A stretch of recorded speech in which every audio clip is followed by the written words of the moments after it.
Eu queria aproveitar aqui a presença de pessoas de diversas entidades para esclarecer um pouquinho o papel da Defensoria Pública e do Núcleo de Situação Carcerária e, ao mesmo tempo, dizer que nós estamos abertos, nós precisamos da colaboração de todos, é um tema muito delicado e que a participação efetiva da sociedade civil ao nosso lado é muito importante para que a gente consiga alcançar resultados efetivos. Então, o Núcleo de Situação Carcerária tem por objetivo propor políticas públicas, pensar em políticas públicas na área do sistema prisional, ao mesmo tempo que pensar e propor atuação unificada dos defensores, em discussão com todos os defensores que atuam na área. Então, assim que eu fui afastada da banca para coordenar o Núcleo de Situação Carcerária, eu fui tentar resolver problemas com os quais eu convivia há mais de uma década e que eu não conseguia ver nenhuma mudança. E são problemas que parecem ridículos de serem resolvidos, mas, na verdade, em décadas, no sistema prisional, eles só pioravam. Então, assim que começou o trabalho, um dos grandes problemas no sistema prisional aqui em São Paulo era da saúde. Não tinha médico em nenhum presídio, e não tinha escolta para levar presos para consulta médica ou para operação. Então, era o abandono total do sistema prisional de São Paulo no que diz respeito à saúde. Ao mesmo tempo, na questão da saúde mental, havia, há muitos anos, uma fila de espera de doentes mentais presos aguardando vaga nos hospitais de custódia e tratamento psiquiátrico. Então, esse foi um dos trabalhos desenvolvidos logo no começo do núcleo.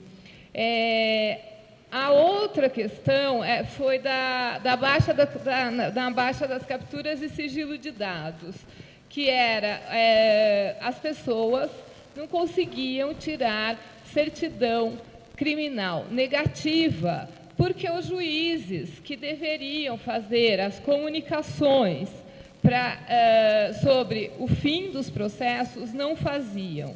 Ou, então, se as comunicações eram feitas por razões escusas, os empresários conseguiam ter acesso a todos os dados de pessoas que tinham passagem pela polícia. Também fizemos o trabalho junto com o CRP, e aí eu agradeço muito a parceria da Adriana Eico, que foi parceira de todas as horas e desde o começo do núcleo, o trabalho do questionamento do exame criminológico e dos chavões e do limite ético do comportamento dos profissionais que elaboravam os exames criminológicos nos presídios.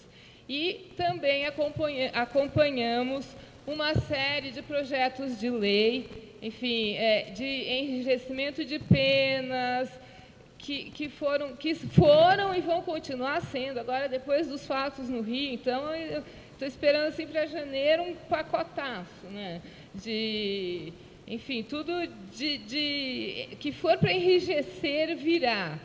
É sempre o Rio, né? O Rio sempre está ali, os acontecimentos no Rio movem o Congresso Nacional, no sentido de enrijecer penas. E nós estivemos inúmeras vezes em Brasília, negociando, apresentando projetos de lei alternativos, recorrendo ao plenário do Senado, enfim. E nesse trabalho, eu tive sempre a parceria da Pastoral Carcerária, na pessoa do padre Gunther e do padre Valdir, que eu não posso deixar aqui de agradecer. Tivemos conquistas, embora atualmente seja difícil reverter o cenário de agravamento de penas e de cegueira em relação ao verdadeiro significado da função da pena privativa de liberdade.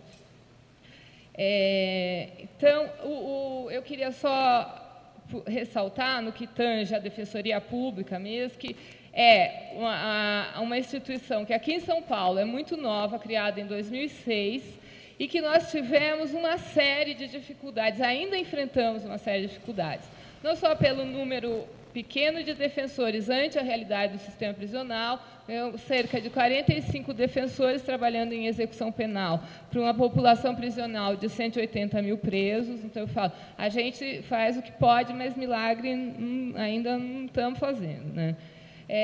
Fora isso, nós tivemos uma série de resistências ao nosso trabalho, de juízes. Logo no começo, nós tivemos resistência por parte de secretarias do Estado que queriam impedir que os defensores entrassem nos presídios sem prévio aviso. Depois, juízes que pretendiam determinar o que os defensores poderiam ou não poderiam fazer. Promotores que questionam se nós podemos ou não ter certo tipo de atividades ou, enfim, uma série de óbices vêm sido postos nesse caminho aí do desenvolvimento, do crescimento da Defensoria, e nós estamos superando aos poucos, por meio de decisões judiciais, por meio de conversas com os responsáveis, enfim, da forma que tem sido possível, nós estamos indo. Então, essa é a observação sobre a Defensoria e ressalto, mais uma vez, que nós contamos com a parceria de todos vocês. O Núcleo de Situação Carcerária está de portas abertas, precisa da ajuda de todos. No que tange ao tema proposto aqui para a mesa, que é o Estado Penal e o Estado de Direito, eu fiz uma leitura de uma série de reflexões de diversos autores. E, na verdade, a partir da leitura dessa série de reflexões, eu coloco também um pouco da minha experiência na área prisional. Eu estou na execução penal há 15 anos, pelo menos, trabalhando muitas vezes dentro dos presídios, mas, enfim, a minha experiência é com o sistema prisional, é com presos e é com a realidade dos presídios, né? Então, o que... enfim, que não é nenhuma novidade, é que os aparelhos repressivos brasileiros sempre foram um forte foco de resistência à consolidação da sociedade democrática. E isso continua com a atuação violenta da polícia, com os maus tratos nos presídios, com a colaboração com as organizações criminosas e poderosas, né? Porque a gente tem que fazer assim, a diferença entre as organizações, as chamadas organizações criminosas, que são, na verdade, de pé rapados, né? E as organizações criminosas poderosas. Nós temos, de um lado, cidadãos titulares de direitos e, de outro, inimigos sobre os quais o Estado não tem qualquer responsabilidade e volta a seus mecanismos contensores. O inimigo é o estranho, porque tem conduta desviada. Nesse aspecto, para mim é muito claro a questão do inimigo que tem a conduta desviada, e tem um exemplo que eu costumo sempre dar, mas que para mim é muito significativo, que é, os meus clientes, eles estão todos presos, praticamente todos presos. E eu tenho amigos que estudaram comigo, amigos que trabalharam comigo em execução penal do meu lado e que hoje são advogados, têm escritórios famosos e tal. E eles, primeiro, eles estão muito ricos e nenhum dos clientes eles não têm nenhum cliente preso. E aí eu digo, eu não estou muito rica e todos os meus clientes estão presos. Então, tem alguma coisa errada aí, né? Enfim, no mínimo, assim, o que é considerado conduta desviada e por que aquele que tem a conduta considerada desviada é visto como inimigo, né? A sociedade e o Estado vêm cuidando de excluir os indivíduos considerados redundantes, que são aqueles que não têm a mobilidade exigida pela sociedade de consumo, mas, paradoxalmente, fazem qualquer coisa para alcançar essa mobilidade, porque é o que se oferece, né? É o que todos querem, inclusive praticando crimes. Se eles são inabilitados para o convívio social, o Estado se encarregará de torná-los. Se eles não são inabilitados para o convívio social, o Estado se encarregará de torná-los imprestáveis, criando cada vez mais malhas repressoras através da lei, então aprisionando aqueles indivíduos considerados redundantes. Existe um equívoco quanto à função do direito penal, existe ainda uma noção de que o direito penal é capaz de solucionar todos os problemas sociais. E aí, para que esse equívoco seja colocado adequadamente, é necessário ter a clara noção de que o direito penal faz parte do mundo real e que cada aplicação da lei penal muda efetivamente a realidade. Portanto, a imposição e a execução da pena privativa de liberdade exigem do juiz responsabilidade. Diante da possibilidade de morrer na prisão, é necessário que o juiz saiba que o juiz que condena a pena privativa de liberdade, ainda que ele não pense e nem queira, que ele está condenando um pouco a pena de morte. Se há possibilidade de violação de direitos dentro do presídio, o juiz que condena a pena privativa de liberdade está condenando a violação dos direitos humanos. E aí a gente precisa questionar se é admissível, se o nosso sistema constitucional admite que um juiz condene um pouco a pena de morte sem saber e sem pensar.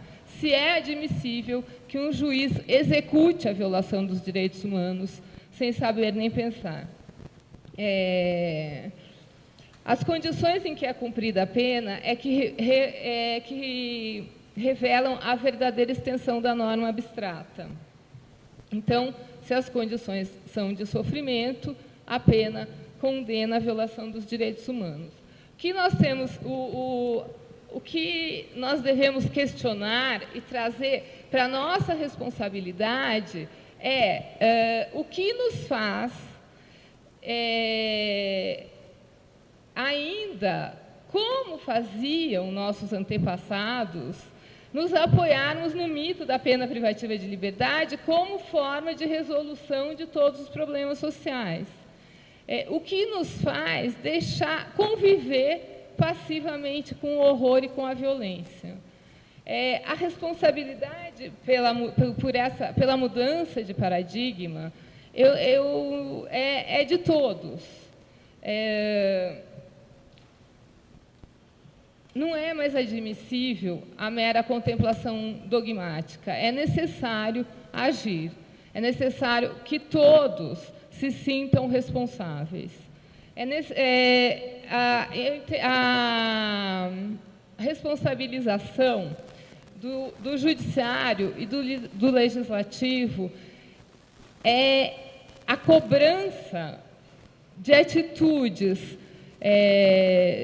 conforme a Constituição e o Estado Democrático de Direito do Judiciário e do Legislativo é importantíssima para que nós cheguemos a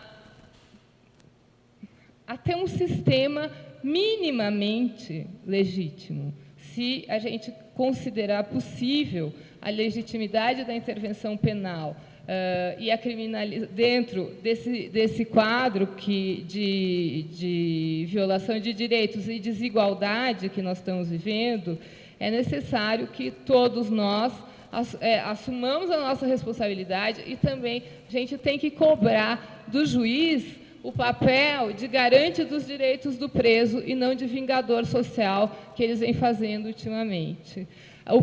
Do legislador, o respeito aos princípios e garantias constitucionais e não a produção de uma legislação que é simbólica e que não tem nenhum efeito efetivo, a não ser para a conquista de voto do próprio legislador, né?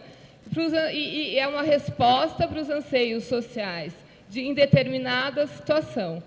E, assim, nós temos a reeleição de esse discurso da lei da ordem, o discurso do enrijecimento das penas, o discurso da criminalização de condutas infinitamente tem eleito muita gente.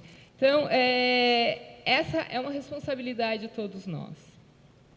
Então, é nosso papel propor políticas públicas que hajam nas causas da crise do sistema penitenciário, que mudem a violência, as causas de violência dentro do sistema prisional. É necessário investir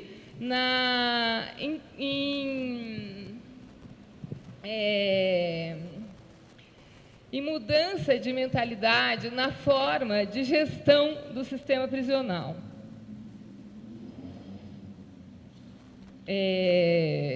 O que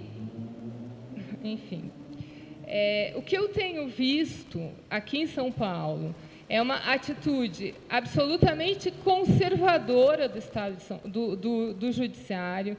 A experiência, na verdade, é que o Judiciário paulista é extremamente conservador, mas é inadmissível que esse conservadorismo ele suplante o respeito devido aos princípios e garantias colocados na Constituição pela própria sociedade, como metas a serem alcançadas e que estão acima de anseios sociais em determinada situação.